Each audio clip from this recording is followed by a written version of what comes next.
సచివాలయంలో నకిలీ ఉద్యోగుల వ్యవహారం కలకలం రేపుతోంది.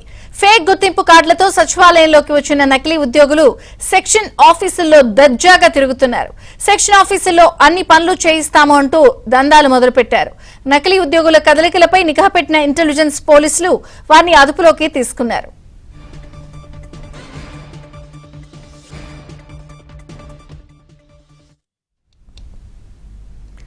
తెలంగాణ సచివాలయంలో నకిలీ ఉద్యోగుల వ్యవహారం ఇప్పుడు కలకలం రేపుతోంది. మరింత సమాచారం మా ప్రతినిధి నరసింగరావు అందిస్తారు. నరసింగరావు.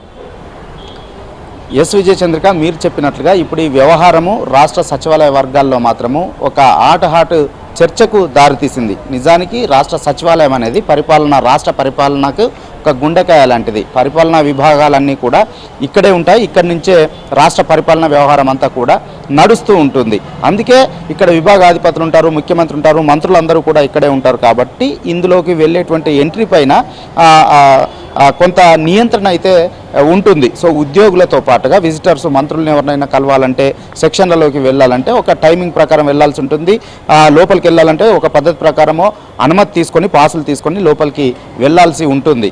కానీ ఇటీవలి కాలంలో చూస్తే పెద్ద ఎత్తున అన్ని ఫ్లోర్లో కూడా పెద్ద ఎత్తున విజిటర్స్ కనిపిస్తూ ఉన్నారు. వారి సంఖ్య కూడా ఎక్కువగా ఉంటుంది. మంత్రుల పేషీల నుంచి చెప్పుకొని లోపలికి వెళ్తున్నటువంటి వారి సంఖ్య కూడా ఎక్కువగా ఉంటుంది. అయితే ఇంత సంఖ్య ఈ నేపథ్యంలో కొంత నియంత్రణ ఇటీవల కాలంలో కొంత నియంత్రణ పెట్టారు.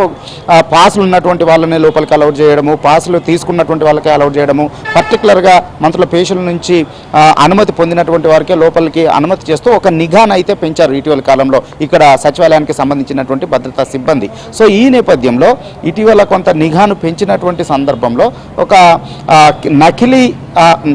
నకిలీ ఉద్యోగుల పేరిట నకిలీ ఫేక్ ఐడెంటిటీ కార్డులు తీసుకొని లోపలికి వెళ్తున్నటువంటి విషయం బయటకు వచ్చింది. సో అలా కొంతమంది ఫేక్ ఐడెంటిటీ కార్డులు తీసుకొని లోపలికి వచ్చి దర్జాగా సెక్షన్ ఆఫీసుల్లో తిరుగుతూ దర్జాగా కొన్ని దందాలు చేస్తూ ఉన్నారు. మంత్రులు తెలుసని చెప్పి, సెక్షన్ ఆఫీసర్లు తెలుసని చెప్పి, విభాగ అధిపతులు తెలుసని చెప్పి, ట్రాన్స్ఫర్లు చేస్తామని చెప్పి, లేదంటే పెండింగ్ బిల్లులు ఇప్పిస్తామని చెప్పి దందాలు చేస్తున్నట్లుగా సెక్యూరిటీ సిబ్బంది దృష్టికి వచ్చింది. ఈ సచివాలయ భద్రతా సిబ్బంది దృష్టికి వచ్చింది. ప్రధానంగా ఇది ఇంటెలిజెన్స్ విభాగానికి ఇక్కడ ఎస్పీఎఫ్ ఇప్పుడు రక్షణ కల్పిస్తూ ఉంది, ఇక్కడ భద్రత కల్పిస్తూ ఉంది. వాళ్ళు ఇంటెలిజెన్స్ విభాగానికి సమాచారాన్ని చేరవేశారు. వారి దృష్టికి కూడా కొంతమంది నకిలీ ఇంత నియంత్రణ పెట్టినప్పటికీ ఇంతమంది ఎలా వస్తున్నారని ఒక నిఘా పెట్టినప్పుడు నకిలీ ఐడెంటిటీ కార్డులు తీసుకొని కూడా ఉద్యోగుల పేరిట ఇతరత్ర లోపలికి వస్తున్నారు, నకిలీ పాసులు తీసుకొని లోపలికి వస్తున్నారని చెప్పి వారి దృష్టికి వచ్చినటువంటి నేపథ్యంలో నిఘా పెట్టి చాకచక్యంగా కొంతమందిని పట్టుకున్నారు. ఇటీవల కాలంలో మన ముఖ్యమంత్రి రేవంత్ రెడ్డి మీడియా సమావేశాన్ని ఏర్పాటు చేసినటువంటి సమయంలో ఒకరు ఉద్యోగి పేరిట హల్చల్ చేస్తుండగా అతన్ని అదుపులోకి తీసుకున్నారు.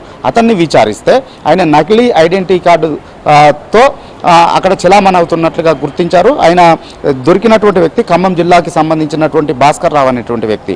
ఆయన రెవెన్యూ విభాగంలో సెక్షన్లో ఉద్యోగిగా నకిలీ ఐడెంటిటీ కార్డు తీసుకొని లోపలికి ఎంట్రీ అవుతున్నారు. సో సెక్షన్లలో దర్జాగా తిరుగుతూ దందాలు చేస్తూ డబ్బులు వసూళ్ల కార్యక్రమానికి పాల్పడుతున్నట్టుగా తెలుస్తూ ఉంది. అయితే దీనిపైన విచారణ చేయగా ఆయనకి ఇదే సచివాలయంలో మరొక సెక్షన్లో మైనార్టీ విభాగానికి సంబంధించినటువంటి సెక్షన్ ఆఫీస్లో పనిచేసినటువంటి సెక్షన్ ఆఫీసరు డ్రైవరు ఈ నకిలీ ఐడెంటిటీ కార్డు తీసుకోవడానికి సహకరించినట్లుగా బయటపడింది. దాంతో ఆ ఐడెంటిటీ కార్డు తీసుకోవడానికి సహకరించినటువంటి ఆ డ్రైవర్ రవి అతని పేరు, అదేవిధంగా ఇప్పుడు నకిలీ ఉద్యోగిగా లోపల చలామణి అవుతున్నటువంటి భాస్కర్ అనేటువంటి వ్యక్తిని ఇద్దరిని కూడా అరెస్ట్ చేశారు.